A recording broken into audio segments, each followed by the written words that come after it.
He wouldn't have a roof over his head if it weren't for me. My sister said it to a courtroom in Halifax on a grey November morning, and she said it the way she said everything, like she was doing the world a favour by explaining something obvious to slow children. A couple of people in the gallery turned to look at me. I kept my eyes on the table in front of me. I already knew what was in the folder sitting there, and I knew she didn't. The judge, a woman with reading glasses pushed halfway down her nose, looked up from that folder and let a small silence stretch out. The old radiator along the wall ticked. Somewhere behind me a chair creaked. Then she said almost gently, "Mrs. Whitfield, you're aware of what these documents show?" My sister's smile didn't fall right away. It just sort of froze, the way a photo freezes a face mid-word. Her lawyer, a tidy man in a grey suit who I'd watched charged her by the hour for 18 months, leaned toward her and murmured something. She waved him off. "Which documents, Your Honour? Everything relevant has already been submitted." The judge slid one page a few inches across her desk and rested 2 fingers on it. She looked at me over the top of her glasses. "Mr. Doyle, this is your submission. Would you like to speak to it?" I stood up. My knees didn't shake the way I always imagined they would. I'd pictured this moment for years, usually at 3 in the morning, usually with my heart going like a jackhammer. But now that it was here, the strangest calm had settled over me. The fluorescent lights, the flag in the corner, the court clerk with her ponytail and her water bottle, my sister's manicured hands flat on the table. All of it felt very far away and very clear at the same time. Because in about 30 seconds, everyone in that room was going to learn something my sister had spent the better part of 2 decades, making sure nobody ever asked about. "The truth," I said, and I heard my own voice come out steady, "is that she wasn't the one keeping a roof over my head. It was the other way around, and I can prove every dollar of it." My sister's face lost its colour. For the first time since we were kids, she looked at me like she didn't know what I was going to do next. "My name is Owen Doyle. I grew up in Dartmouth, across the harbour from Halifax, in a narrow house with vinyl siding the colour of dishwater and a driveway that flooded every spring. For most of my life, the people who knew our family knew me only through my sister's version of me. According to her, I was the one who couldn't get it together, the one who leaned on everybody, the younger brother who'd have been sleeping in his car if she hadn't stepped in. Every good thing that ever happened to me got quietly rewritten, in her telling, into something she'd arranged. Vivian is 9 years older than me. That gap mattered. By the time I was old enough to understand what was going on in our house, she was already an adult with a checking account and a car and a way of talking to our parents that made her sound like the reasonable one in any argument. She had a gift I've never had. She could make people doubt their own memory. She could cry at exactly the right second, could turn a story so smoothly that you'd walk away thinking you'd been the unreasonable one, even when you had the receipt in your pocket. Our dad died when I was 11. Heart attack in the garage on a Saturday while he was changing the oil in the Corolla. I found him. I don't say that for sympathy, it's just where the whole thing starts. Because after that, everything in our family reorganized itself around one fact. Our mother could not cope and Vivian could. Or at least Vivian said she could, loudly and often, and our mother was too broken to argue. Mum had a heart of her own troubles. She'd struggled with her nerves, as she called it, her whole life, and losing Dad knocked the last of the fight out of her. She started leaning on Vivian for everything. Which bills to pay, which forms to sign, whether to sell the truck. And Vivian, who was 20 at the time, stepped into that space like she'd been waiting for it. She got herself added to the bank accounts. She started handling the paperwork from the life insurance, from Dad's pension, from the little bit he'd managed to put away.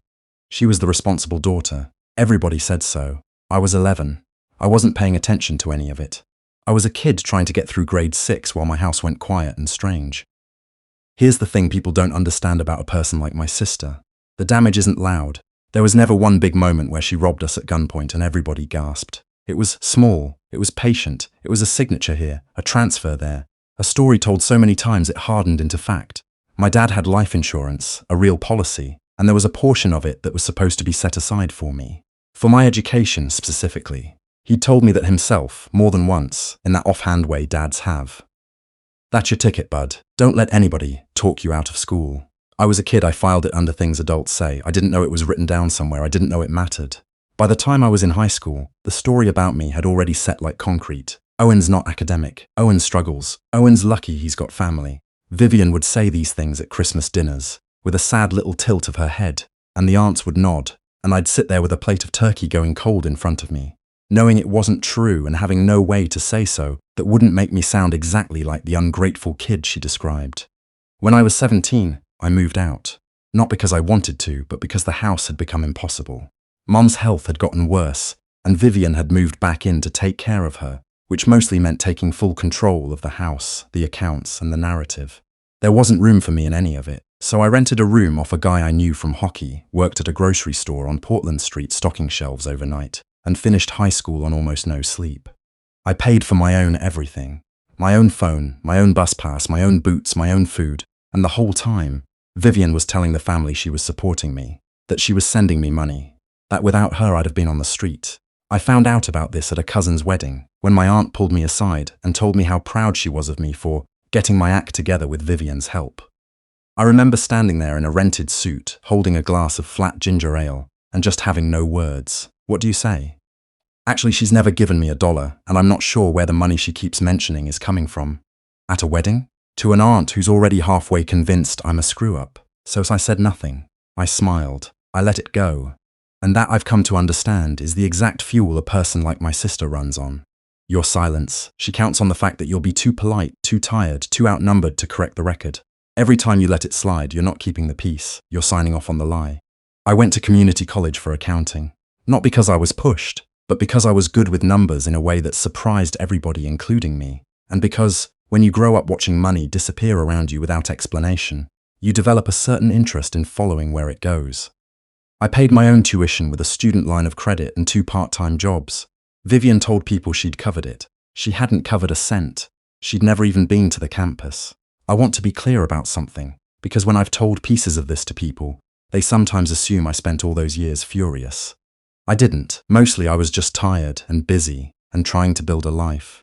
I didn't have the time or the energy to fight a war over a story. I'd more or less accepted that my family thought I was a burden and that there wasn't much I could do about it. I moved to the mainland side, got a job at a mid-sized firm in Halifax doing tax and payroll for small businesses, met a woman named Priya who eventually became my wife, and I put Dartmouth mostly behind me. What changed everything wasn't a courtroom. It was a phone call, on an ordinary Wednesday, from a lawyer I'd never heard of. My mother had died. That part I knew. She'd passed the previous spring, and it had been hard in a complicated way. The way it is when you lose someone you loved and also lost, long before they were actually gone. But the lawyer wasn't calling about grief. He was calling because he'd been retained to handle the estate. And there was a problem. My sister had submitted a will and had begun distributing assets, and one of the beneficiaries named in an older document had contacted him with questions. That beneficiary was me. I didn't even know I was named in anything. Vivian had handled Mom's affairs the same way she'd handled everything, which is to say alone, with the door closed, telling the rest of us only what she wanted us to know. As far as I'd understood, whatever Mom had left was modest and it had all gone to Vivian, who, after all, had cared for her. I'd made my peace with that. I wasn't going to fight my grieving sister over our mother's furniture. But the lawyer, a careful older man named Mr. Beaumont, said something on that call that stopped me cold. He said, "Mr. Doyle, are you aware of the trust your father established in 2003? I said no, because I wasn't. I had never heard the word trust in connection with my father in my life. There was a pause on the line. Then he said, in the tone of a man choosing his words very carefully, that perhaps I should come to his office, and perhaps I should bring any documents I had from around the time of my father's death, and perhaps I should not, for the time being, discuss any of this with my sister. I remember hanging up and sitting in my car in the parking lot at work for a long time. Priya called to ask what I wanted for dinner, and I told her I'd figured something out and I'd tell her at home. I didn't know how to explain the feeling. It wasn't anger yet. It was more like the moment when you've been staring at one of those hidden image pictures for 10 minutes seeing nothing, and then suddenly the shape jumps out at you, and you can never unsee it. Mr. Beaumont's office was in one of the old stone buildings downtown, the kind with heavy doors and a smell of paper and radiator dust. He laid it out for me across 2 hours, and I took notes, because taking notes is what I do when the ground is moving under me. My father, it turned out, had been more careful than anyone gave him credit for. Sometime after I was born, he'd set up a trust. The life insurance and a chunk of his savings, and eventually a portion of his pension were designated to flow into it. The trust had one purpose spelled out in plain language, drafted by a lawyer in 2003, to provide for my education and support until I turned 25, at which point the remainder would come directly to me. My father had named a trustee to manage it. That trustee, after his death, had become my mother, and my mother, unable to manage anything, had signed authority over to the one person who was always so happy to help. You already know who. Mr. Beaumont didn't accuse anyone of anything that day. He was too professional for that. He just showed me what he had and what he didn't. And what he didn't have was any accounting of where the trust money had gone. There should have been statements. There should have been records of disbursements for my education, for my support. There was a trust that had been funded with, at the time it was established, a sum that had grown to something well into the six figures. And there was, on paper, almost nothing left. And in between, there was nearly 2 decades of my sister's signature. I paid for my own boots when I was 17. I stocked shelves overnight and did my homework on the bus. I took out a line of credit for community college, and I'm still at 34, not entirely done paying it off. And the whole time, there was money. My money. Money my father had set aside with my name on it, specifically so I wouldn't have to do any of that. And it had been spent. On what, I didn't yet know. But I intended to find out, and this time I wasn't going to stay quiet. And I wasn't going to do it with feelings and family arguments at the dinner table. I was going to do it the way I do everything now. I was going to do it with paper. I didn't confront her. I want to underline that, because it's the single most important decision I made. And it goes against every instinct a person has when they find out they've been robbed by their own family.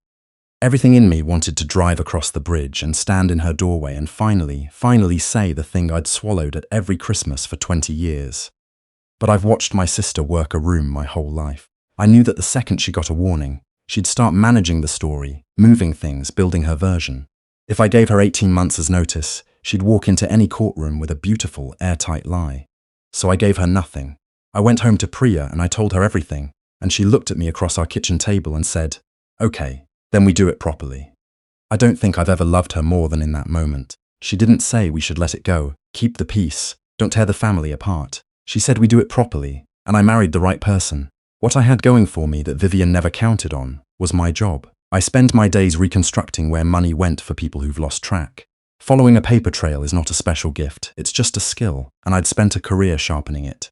So every evening, after work, I opened a new file. Not on my computer at the firm, on paper, in a banker's box in our spare room, because I wanted originals and certified copies of everything, not screenshots that could be waved away. I started with what I could legally request. Mr. Beaumont, now formerly my lawyer, requisitioned the original trust document from the firm that had drafted it in 2003. It was real. My father's signature was on it, and I recognized his handwriting the way you recognize your own name. Reading it was one of the strangest experiences of my life. There, in a paragraph of dry legal language, was my father reaching across 23 years and 2 graves to say, "I saw this coming, and I tried to protect you." Then came the accounts. As a beneficiary of the trust, I had the legal right to an accounting, and Mr. Beaumont exercised it. The trustee, my sister, was required to produce records showing how the trust assets had been managed. And here's where a person like Vivian, who is brilliant at controlling people, ran into the thing she was never brilliant at, which is controlling a paper trail. She stalled. She produced partial records. She produced a story. The story was that the trust money had been used legitimately for my care and education over the years, and that if there wasn't much left, well, raising a difficult younger brother is expensive, isn't it? It was, I'll admit, a decent lie. It fit the character she'd built for me over 2 decades. Difficult Owen. Expensive Owen. Owen who'd have been on the street. The problem was that I had spent those exact years documenting my own life, without even knowing I'd need it someday. I am, by nature and by trade, a keeper of receipts. I had my old pay stubs from the grocery store on Portland Street. I had my student line of credit statements showing every tuition payment I'd made myself. I had my lease from the room I rented at 17, with my own name on it and my own signature and rent I'd paid out of my own overnight shift paychecks. I had bank records showing that in all those years, not one transfer had ever come to me from my sister or from any trust or from anywhere. The money she claimed to have spent on my care had never touched my life. Not once, not a dollar. So the question became simple and devastating. If the trust was drained and none of it went to me, then where did it go? That took months. Forensic accounting on your own family is a grim kind of work. I brought in a colleague, someone I trusted, who did this professionally and who had never met my sister because I wanted eyes that had no reason to soften anything. We followed it, and the picture that came together was almost banal in how ordinary its greed was. There was no glamour to it. The trust had been steadily bled into the accounts my sister controlled. Some of it had gone into the mortgage on her own house, a nice one in a good neighbourhood in Bedford. Some had gone into a car. Some had simply been transferred out in amounts small enough not to trigger anyone's attention. Over and over, year after year, the financial equivalent of taking a spoon to a mountain. And crucially, some of it had been moved during years when she was telling the entire family that she was sending money to me. There was one transfer I'll never forget finding. It was dated the same week as that cousin's wedding, the one where my aunt praised me for turning my life around with Vivian's support. That same week, my sister had moved a chunk of my father's trust into her own account. She'd told the family she was supporting me, and she'd been robbing the fund with my name on it in the same 7 days. When my colleague circled that on the timeline, I had to go stand outside for a while. By the time the estate proceedings forced everything into the open, I wasn't walking in with a grievance. I was walking in with a case, certified copies of the 2003 trust, my father's signature authenticated, Mr. Beaumont's formal demand for an accounting, and my sister's incomplete, contradictory responses. A forensic reconstruction of where the money actually went, prepared by a professional with no dog in the fight. And on the other side of the ledger, the receipts of my own real life, the life I'd actually lived, the pay stubs and C's and loan statements that proved beyond any argument that the story of Owen the burden, Owen the charity case, Owen who'd have been homeless was not just unkind, it was a cover.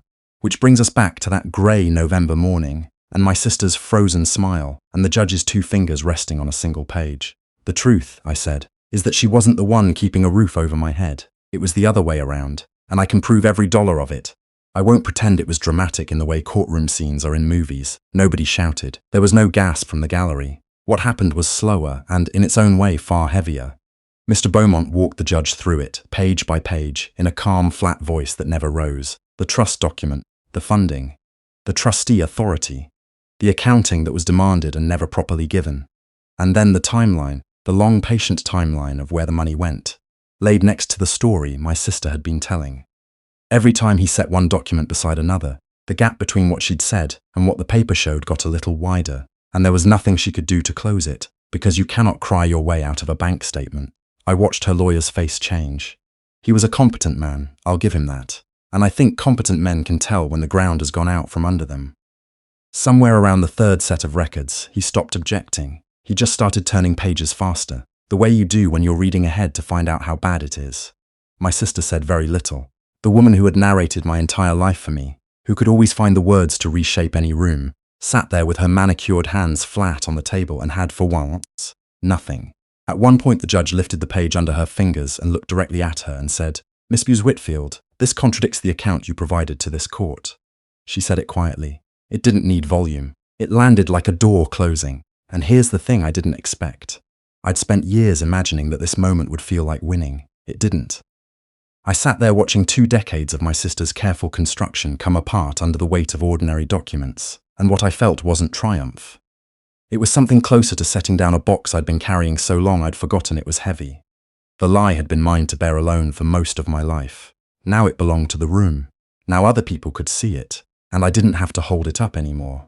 I know what some of you are thinking, because when I've told this story, people always ask the same 2 questions. Did she go to jail, and did you get the money back? Let me answer honestly, because the honest answer is more useful than a satisfying one. The estate matter was civil, not criminal, which means the first thing that happened was a judgment ordering restitution. The court found that the trust had been mismanaged and that assets had been converted, which is the polite legal word for taken, and my sister was ordered to repay what could be traced, with the house and other assets on the table to satisfy it. That process is grinding and slow, and it's honestly still not entirely finished, because money that's been spent over 18 years doesn't reappear overnight. But a good chunk of it has been recovered, and the remainder is secured against what she owns. As for the criminal side, that's a separate road, and it's one I thought about for a long time. Breach of trust and misappropriation on this scale is not nothing, and the file was referred onward. I'll just say that the wheels there turned slowly and that I made my peace with the fact that my satisfaction was never going to come from watching my sister in handcuffs. It was going to come from the truth being on the record, permanently, where no Christmas dinner performance could ever erase it. And it is. The part that mattered more than the money, and I know how that sounds coming from an accountant, was what happened to the story. Because a person like my sister doesn't actually run on cash. She runs on reputation. For 20 years she'd been the good daughter, the responsible one, the martyr who carried the family while her useless brother floundered. That was the real asset she'd been protecting all along, more than the mortgage or the car. And that's the thing that couldn't be repaid or recovered, because once the family saw the documents, it was simply gone. Some relatives called me afterward. A few apologized, in that awkward, halting way people do when they realize they've been on the wrong side of something for a very long time. My aunt, the one from the wedding, cried on the phone and told me she'd never forgive herself for the things she'd believed. I told her it wasn't her fault. It genuinely wasn't. My sister was very, very good at what she did, and being fooled by a skilled liar is not a character flaw. A few relatives stayed loyal to Vivian, and I let them. You don't get to choose that for people, and I've stopped trying. 20 years ago, that loyalty would have crushed me. Now it just registers as information. Vivian and I don't speak. There was no tearful reconciliation, no scene where she broke down and admitted everything and we hugged it out. That's not how these things go, at least not for me. What there was, instead, was a clean line, drawn not by an argument but by a stack of paper, dividing the version of my life she'd invented from the one I'd actually lived. She got to keep her version if she still wants it. But it doesn't touch me anymore. It has no reach. She can tell whoever's left listening whatever she likes, and for the first time since I was a kid, it changes nothing about who I am. I think about my father a lot now, more than I did before all this. About him sitting in some lawyer's office in 2003. A working guy from Dartmouth who didn't have much, carefully arranging what little he had so that his youngest kid would have a ticket. He couldn't have imagined how it would play out. He couldn't have known that the protection he built would sit buried and drained for 2 decades. But he was right about the important thing. He was right that it mattered to write it down. Because in the end, the story that saved me wasn't the one my sister told, or even the one I finally told in that courtroom. It was the one my dad quietly set down on paper, in his own name, in his own hand, 23 years before I needed it. I finished paying off that student line of credit last month, by the way. I could have used the recovered trust money to clear it in one shot, and Priya asked me why I didn't. I told her I wanted to pay that one off myself, the same way I'd paid for everything else in my life, with my own name on it. She understood. She always does. The money my father left me is doing what he wanted now, all these years late. Some of it is set aside for our daughter, who's 2, and who has his exact stubborn chin. She'll never have to stock shelves overnight to finish school, not because anyone's going to save her, but because her great-grandfather thought ahead and her father learned how to follow a paper trail. I don't tell her the whole story yet, she's too young, but someday I'll sit her down and tell her that the loudest voice in a family isn't always the honest one, and that the quiet person keeping receipts in the corner is not the one to underestimate. My sister spent 20 years telling everyone I'd have been nothing without her. She was half right. In a way she'll never appreciate. I did become someone because of her. Just not the someone she meant. I became a man who reads the fine print, who keeps the originals, who doesn't sign what he hasn't read, and who never again lets somebody else hold the pen that writes his life. If that's her legacy to me, then fine. I'll take it. It turned out to be worth more than the money.